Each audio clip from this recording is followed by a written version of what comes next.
ကိုအတွက်အရေးစရာသူများအတွက်ကိုမစင်စားခင်ကိုအတွက်ပဲစဉ်းစားရမယ်သူများအတွက်ကြီးပဲဆိုရင်မကောင်းကိုအတွက်ကြီးပဲဆိုရင်မကောင်းဒါမဲ့ကိုအတွက်ကနည်းနည်းပိုအရေးကြီးတော့အရင်ကိုအတွက်စဉ်းစားပြီးတော့မှသူများအတွက်စဉ်းစားနော်တင်ပါဗျာ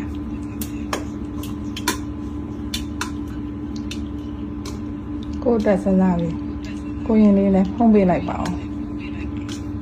ကိုရင်လေးပိုက်ဝအောင်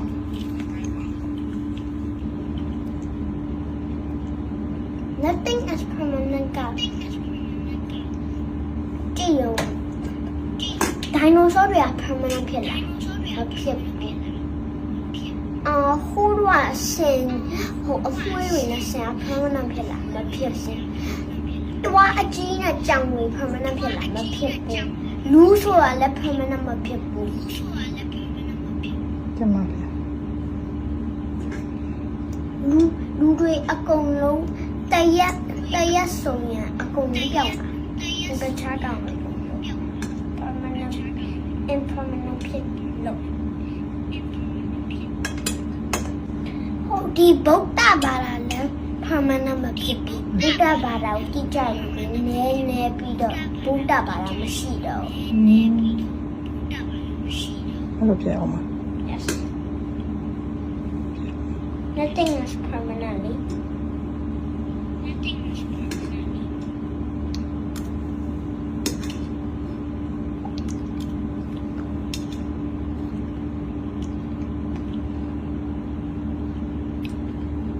လူတွေအကုန်လုံးကတည်တာရှောင်လို့မရကြမရလူတွေအားလုံးတည်ရမှာတလိษံအားလုံးတည်ရမှာလဲနဲ့ဘယ်မှာတကြားအားလုံးတည်ရမှာပဲဖျားတိုင်တည်ရမှာပဲ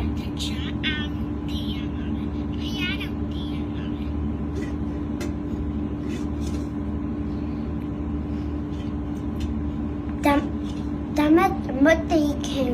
နိဗ္ဗာန်ရောက်အောင်ကြင်ကြကဘာပြည့်ရင်လွတ်မြောက်အောင်